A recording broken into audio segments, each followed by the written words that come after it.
It is the month of November, and this is Joe Zavala, and we're doing the monthly backyard box here in my backyard in Bedford, Texas. And what's better to do in November than something for Thanksgiving, right? Because two things, turkey and leftovers. What do? How about this? This person that I'm bringing in today has taught me what to do with turkey and also how to make some of the best sloppy Juans, sloppy Joes in the world. And that is none other than Jordan Jackson. I cannot wait.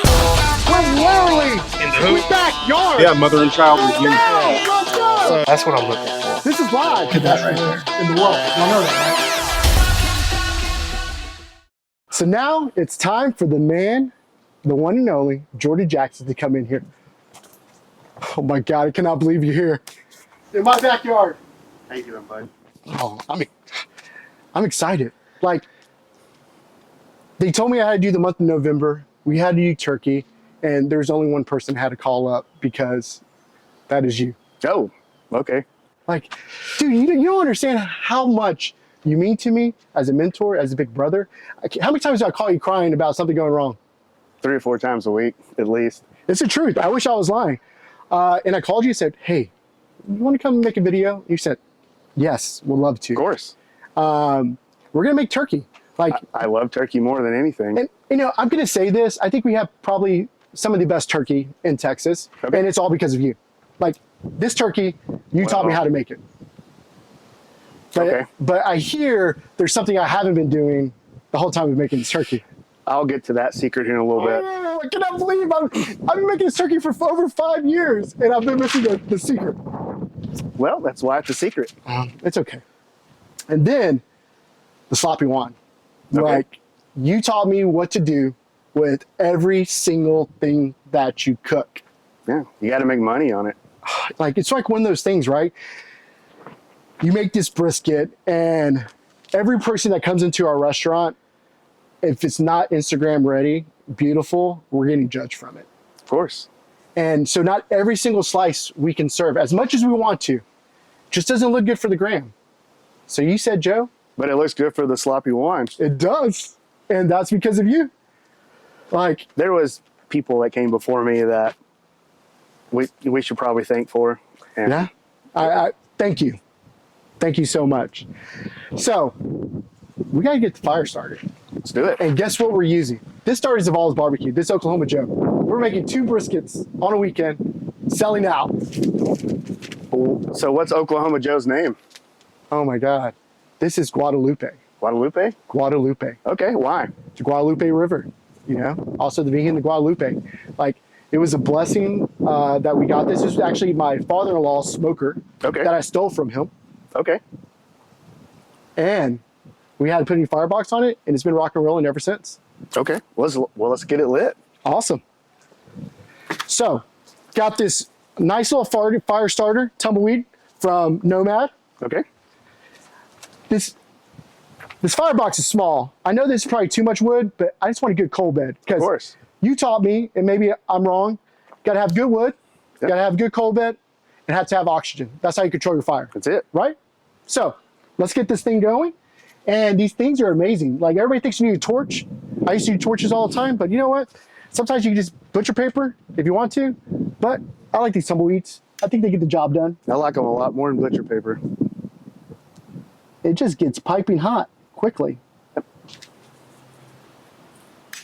There we go. And as you can see, we have fire. So it's probably going to take, I would say, 15, 20 minutes to build that good coal bed that we can get comfortable so we can control the fire. Of course. So while we're doing this, it's time to season that turkey. Let's do it. Awesome. Well, Jordan, the fire's going, and we got about 20 minutes to kill. Okay. So the only thing I can think about what we can do in 20 minutes, let's talk turkey. Let's talk about it. So we're doing a turkey breast today, but what we're gonna do, you can also do with a whole turkey. Of course. I just like doing a turkey breast. It's quicker to cook. And when you really think about it, everybody just eats a breast. As much as you think people go for the legs and thighs and stuff, of course, everybody just cuts it up. But you taught me a couple of things on what makes that turkey the next level. So what is like the first thing that we do to this turkey breast? And you might be asking, why is there a foil pan right here? Why do you want to dirty this cutting board? Why? I'm not sanitizing a wooden cutting board. No. Not that it's hard to do, just there's no need in it. We're not that fancy around here. Just use foil. If you got saran wrap, put some saran wrap. You want to do everything that's going to make your life easier. Clean up. Yes, Clean cooking up. is not pretty. The final product is, but cooking itself is not pretty. So, do we need to throw some gloves on? I'm gonna throw in one and I'll show you why. Oh, okay. I like to have one guaranteed clean hand. That's my right hand. And we're gonna take this turkey breast. And what I'm gonna do is I'm gonna find the top side and I'm gonna take off some of this sinew. Eee. As you can see, sometimes you need to take it off. Want to be clean. You can use a knife, but if you're strong like Jordan, you can just pull it right off. Pull it right off. So I'm fixing to put the secret ingredient, mayonnaise. I'm gonna start with this turkey right side up, and I'll show you why. I'm gonna throw the first little bit on. We're gonna season it real heavily, and what we're doing is we are creating a fat cap on top of this turkey, so when we cook, it will protect it during the cooking process, and then it will render down all the way down to the flesh, and we will have this perfect turkey. So is that kind of like almost like a brisket with the fat on top? Yeah. We're just putting it on the turkey? Since we don't have cap fat, we're kind of adding it in a sense. This is not 100%. So don't take us up on this. So now that I have this turkey upside down, That's the key. Remember, start on the top. We're going to flip it upside down. Joe's special bird rub. And then what I'm going to do is I'm going to add some of this bird rub to a cup because I have a secret thing I'm going to do. I've been cooking turkey for the last 5 years all wrong. I cannot believe I've missed this. You're lucky. I brought my personal rub sage. We're going to add some rub sage to this because I've never had turkey without sage. And I'm not starting the day. So we're going to put, I don't know, a quarter of what we just put in of the bird rub. We're going to mix it all up. I'm going to put on another glove. So we've got this nice, beautiful sage. My favorite place to eat is a cafeteria that serves turkey year-round. Is that Luby's? I'm not saying. The roll, the mac and cheese, it's my fave. But I go there every time. I ate turkey and dressing. There's heavy sage in the dressing and there's sage on the turkey. I believe. So You know they make everything from scratch here. Yeah. So I've got this turkey upside down, and the reason why is because when I flip it right side up, it will be on the most beautiful side. And I want the money side? the money side. And just about done seasoning this thing. It's just like you're painting a picture, right? It is. So I always tell people the higher you are, the more coverage. Mm-hmm. And then if you miss a spot, you come down low to hit what you need, right? Oh, you've done that yeah. time too. So that's great coverage right there. You might want to hit the little head of it. But my job is to not handle this because with the mayonnaise being on top, if I touch it, you will see my fingerprints. We're not ready to touch it, so we're going to leave it here. Guess what? We don't have to sanitize the cutting board either. Yes, because I'm not going to lie. Cleaning up is the worst part of barbecue, and I hate it. Like, I'm so lucky that I have my wife that yells at me. Actually, she doesn't yell. She encouraged me to stay clean. So I need to get better at it. So something else you can do with this recipe, it's really good on chicken breast. Nobody ever does that on chicken breast, but I promise you, if you do your chicken breasts like this, they're going to come out pretty dang good. Wow, I didn't even think about that. That sounds amazing. That's why I do the thinking for you. So now we're just going to let this sit for about 20 minutes while we get this fire ready and let it kind of soak in, and then we're going to move on to the next segment. How exciting is that? Now you know how to take your turkey to the next level. Bird rub, add the sage to it. It's going to be amazing. We'll be back.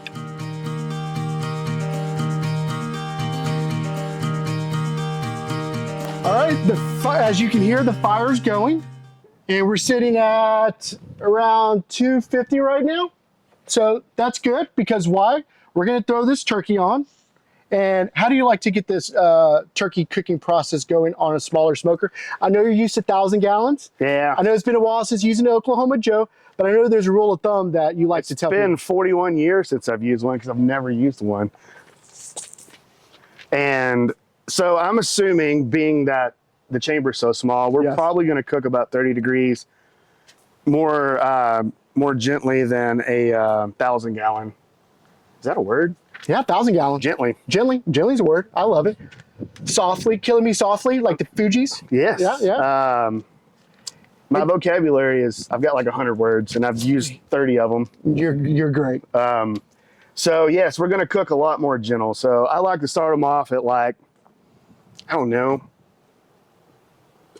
what would be about 250. So probably about 225. So about 225 on here, but that's going to cool down once these coals are completely built. And also, the meat is probably a little cold, so it's going to take more energy, drop the heat down a little bit. We're not going to hurt the turkey in the first little bit. We're doing this. Meat's only going to take smoke for the first couple hours, few hours, because it's such a small piece of meat. And then I don't want too much color on it because you're going to get color in the first little bit of the cook, and then we're going to finish it with coals. I do not want it to be dark. So let's open this thing up and get this turkey on.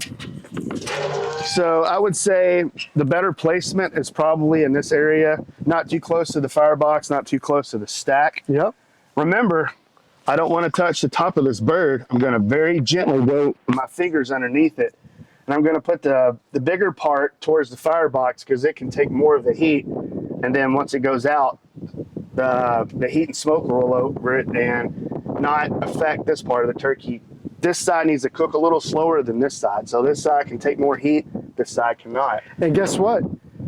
We have a dirty foil pan that can go straight in the trash. Yes. And the cutting board is nice and clean. Nice and clean. And if you're working with turkey and chicken, if you see a drop of what looks like water, always assume it's turkey or chicken juice. There you go. If you just play it that way, you're always safe and you're always sanitized. So we probably should run a sandy rag over this just in case, but we don't have to go do the full scrub. Awesome. So we're going to go 225 for about hour and a half. Yeah. And then we're going to check her. And then we're going to just go from there, and we're going to move it up to about 250 on this little pit, probably, and finish it in another hour and a half, probably about a 3-hour cook. Ooh, so how simple is that? In about an hour and a half. Awesome. We'll be back.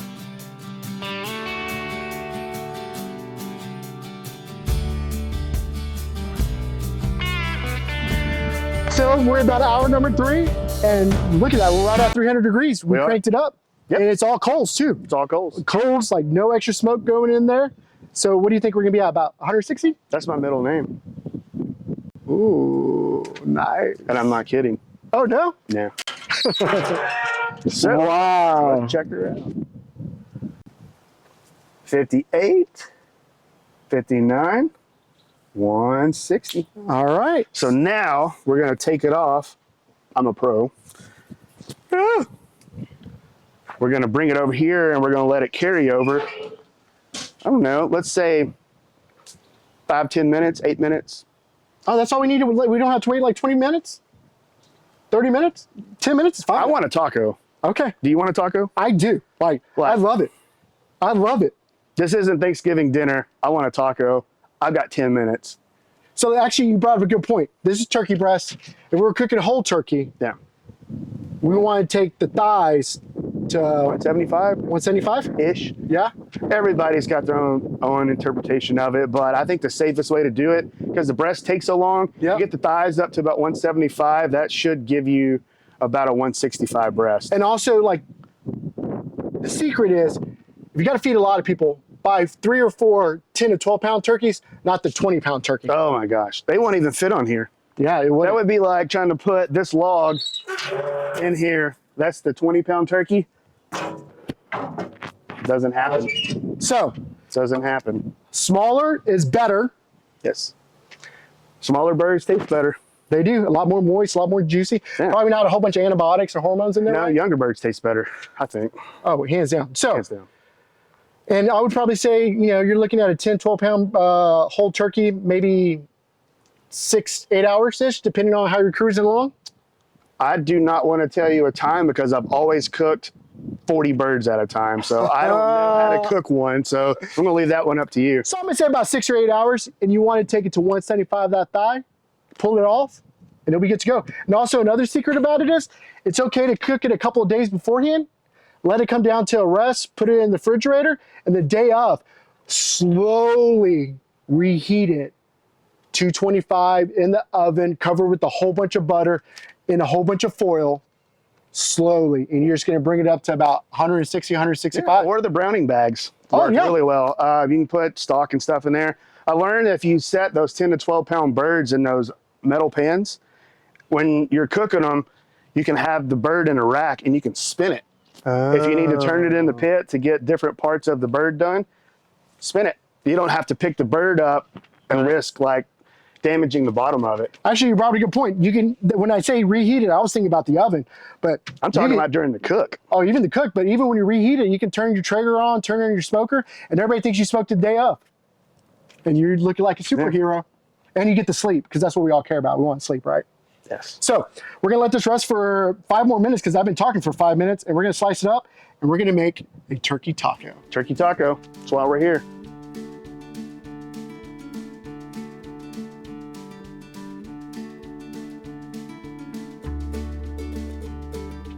All right, so we got about 2 minutes, and I have some tortillas, and we have a whole bunch of good coals left on that smoker, so we don't want it to go to waste. We just took a little bit of butcher paper. We're gonna wrap this up. We're gonna put it right next to the firebox. Or throw them directly on the grate. Oh, we're going wild, aren't we? Why not? Get a little color on them. Why not? Spread them out. Tortillas make everything better. They do. What makes it better is heat it up a little bit in the smoker, get a little of that smoke taste to it, because that's what everybody wants, right? But for me, I just like almost gets like crispy, right? Yeah. I tell you, some of the best chips are made out of flour tortillas, and nobody does it. Have you ever had nachos on a flour tortilla? A fried flour tortilla? No. Change your life. Change your whole life. Sounds like we're gonna do another video soon. You may not even be in the barbecue business anymore if you do it. Oh, I'm excited. So we're gonna pull these tortillas off in 2 minutes, and when we come back, we'll be making our taco.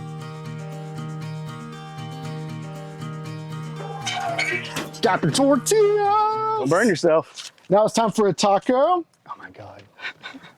Hey, we're live in the backyard. Stuff happens. The tree just fell on it, but you know what? It doesn't matter, because it's still gonna taste good. It pollinated it, so we might have more turkeys. That is... So, I need some turkey. So, there's a million different ways you can cut a turkey. We're gonna get you the good stuff. What part of the turkey would you like? I would like, give me a piece of the breast. You're just in luck. Oh man. You've done this once or twice, right? Lay your tortilla out.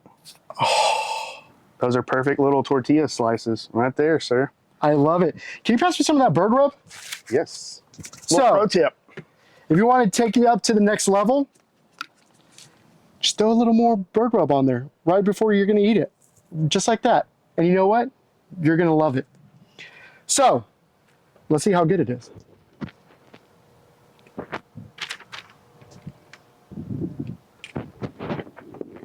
Man, Thanksgiving is going to be a place that everybody wants to come to at your house this year. All you need is a scoop of dressing on it, I think, and cranberry sauce. I think you'd be doing a little bit better. And you may be asking yourself, tacos, turkey, Thanksgiving? Yes, tortillas makes everything better, especially here in Texas. So do not be afraid to bring a package of tortillas so you make some tacos with the dressing, with the cranberry, and the turkey, and you're going to win. And if you want, throw a little Sloppy Juan sauce or a little bit of hot sauce on it, and you'll love it. So when we come back, we're actually going to utilize the Sloppy Juan sauce to make another taco called the Sloppy Juan. And I cannot wait to get to that. You can even name your dog after it. Yes, we actually did name our dog Turkey Taco. My son loves turkey tacos more than anything in the whole world. And this gentleman right here, Jordan Jackson, taught me how to make turkey. And it was almost one of those things. It was a perfect match made in heaven. And the funny thing is, we got turkey taco, and without me even knowing, I think the day before or day after, you got yourself a dog also. I did. Butterbean. I was really excited. I was hoping to get to see him, but we'll have some parties down there. Oh, well. Bring turkey taco, butterbean. Yeah. Oh my God. Butterbean, that's turkey too, right? Ish. Butterball. Oh, Samsonite. Way off. I'm gonna enjoy this turkey taco and we'll be back with Sloppy Juan. So, we're about to make a Sloppy Juan, and you may be asking yourself, well, what is that? Well, the beautiful thing about it is you probably have it in your refrigerator already. Do you have some leftover brisket that you cooked a month ago? Do you have some leftover brisket that you cooked last night? I hope not a month ago. You know, maybe it's in the freezer. It's okay.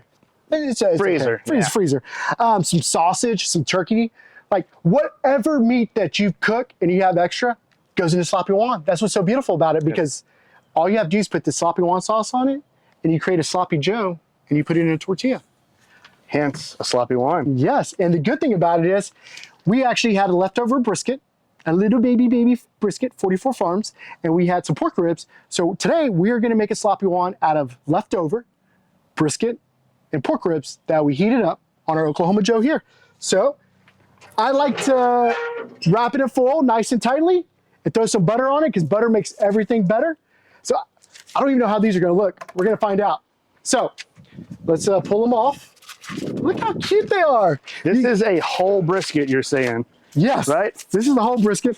And the beautiful thing about this is they just been chilling in the smoker while everything's cooking. Oh, look at that. This is a whole brisket from a Shetland pony. Oh, bro, look at this. Oh, look at this is like all lean. And What is this? Yeah, there's your moist. Was the cow this tall? Like, what is this? What do you think? It's like 2.5 pounds? I've seen bigger turkey breast and no, chicken breast. Yeah, but whoa. Dove breast. Way bigger than that. Way bigger than that. Yeah. Let's see how these ribs look. You want to take the ribs out too? Yeah. Oh, okay. That's what's up. Ooh, that's tender. That is tender. See, this is a leftover rack. Oh, we couldn't eat them because we got too full on a bigger brisket. But that just shows you literally it's okay to vacuum seal, put up, reheat. Yes. And sauce makes everything better. And we're going to show you why. We're about to cover up all these imperfections. So we're going to slowly remove these bones one at a time. Like, look at that. All 14 or whatever of them. We're about to make a Sloppy Juan with these ribs that have just been reheated. Yep. Like, this is how magical it is. So anytime you're like, oh my gosh, my brisket didn't come out good, my ribs didn't come out, just chop it up, and put sauce, throw it in a sandwich, or throw it in a tortilla. Let me ask you a question. There's no such thing as a rib sandwich, though. I don't know. I've had some beautiful rib sandwiches back in my day. You can use those as Lincoln logs, whatever you want to do. Oh, we can do that right now, right? Yeah. Let's do that really quickly. Let's see how high we can stack. Build these. something. Let me ask you, as I'm building this, can you tell me your theory on, we don't have bread today, but do you toast a bun or you don't toast a bun? On what? On your sandwiches. On my sandwiches, I toast a bun. It makes all the difference in the world. Makes all right? the difference in the world. I don't know. There's a time and a place for steam buns. Sometimes you're in a hurry, you just grab a bun out of a package and you just eat as fast as you humanly can. Or you take a little bit of time and you toast them. I like texture. I'm a texture person. Like this. Like, that's a brisket. That's a whole brisket. It shows you size doesn't matter. Hey, actually, cut the fatty off. Let's see how the fatty looks. There is no fatty. Oh, Let's hey, look at that. That fat's rendered though, right? It's rendered, but oh my gosh, I love it. Let's I'm gonna save the rest of this for a better day. Oh my gosh, I cannot believe this is a brisket. Oh, look at this. Okay, you need to see how beautiful. Like, look at this. This is a reheated brisket, and it still looks moist as. Look at that. Look at that. It's unbelievable. And we're just gonna take it to the next level, right? We are. You got to be careful when you're messing with ribs. Sometimes there's cartilage in there, especially when you're messing with any kind of spare or St. Louis. Same rib, it's just the way they're cut. There's a piece right there. put it in our little collection of bones over there. So it's kind of good just to go through with your hands, get intimate with them. So one thing at the restaurant, as the sloppy wine got popular, it used to be whatever we had on the board and like not the beautiful brisket. But because it got so popular, we actually started cooking pork butts Yeah. to like be the base of our sloppy wine, and then we started throwing stuff. So you may get lucky with sausage or beef rib or beef cheek. You can literally put whatever you want in there. I think they're actually really good when you mix pork shoulder and chopped brisket. That's the best ones in my opinion. And I know like right now, if you wanted to, you could have been heating up your sauce to make it a little thinner, but we're making a taco. I want to be a little thicker and the meat's already hot. So we're just going to throw the sauce in there and really kind of use the meat to heat up the sauce. So it's up to you what you want to do. Me, I'm being a little lazy. We don't want to dirty any more stuff. I'm out of foil pans, so we're just going to take it right out of the bottle. We're making butcher block sloppy Juans. This is, you've seen it here first. Go slow. Get in there. You got to use your hands when you're making these. There's not a such thing as too much sauce, right? I mean, no. Especially when you need to sell it. I love it. You can find all this at bbqdistro.com. Man, you're going to have a wonderful Thanksgiving. You're going to be able to make a turkey breast, and guess what? If you have anything left over, because some people now, I know we were just talking about this, they kind of like briskets on Thanksgiving, right? Yeah. And so what are you going to do the next day? You're going to make sloppy Juan tacos. Or my wife at Moss Coffee Co., she has the sloppy Juan breakfast tacos. Goes great with eggs and cheese. So you can never, ever, ever go wrong. You cannot. You ready? I want you to make me a fat one. You want a fatty? Oh, yeah. Like, look at that. Think about that. People come here. This looks like the one that we give at the restaurant. The secret is when you come to Zavalas Barbecue, ask for an extra tortilla for 50 cents. You can make like an extra taco, or ask for 3 and you can make 3 more tacos. You can. So that is it. All the cartilage is out, all the bones are out, the brisket's chopped up. We're saving the biggest part of this brisket for later. So I just want you to understand, it doesn't matter if you have screw ups in barbecue, because you could always turn it into something beautiful. A taco, and what goes great is the sloppy Juan inside that taco. Our sauce is unbelievable, but if you don't want the sloppy Juan sauce, go get your favorite barbecue sauce and just mix it up with all the extra barbecue that you have. And I promise you, every single person that eats this is going to say you are the most amazing pit master ever. I don't care if you're cooking on a Weber, a Traeger, Oklahoma Joe, doesn't matter, whatever offset. I just want you, even Nomad, I just want you to enjoy this and give the people that you love the greatest food in the world. And you know what? I'm so thankful for you coming here. I'm so thankful for y'all watching, and I'm about to take a big old bite of this. Make it rain, sloppy Juan. And we're out of here because this was absolutely amazing. Love y'all. Ah.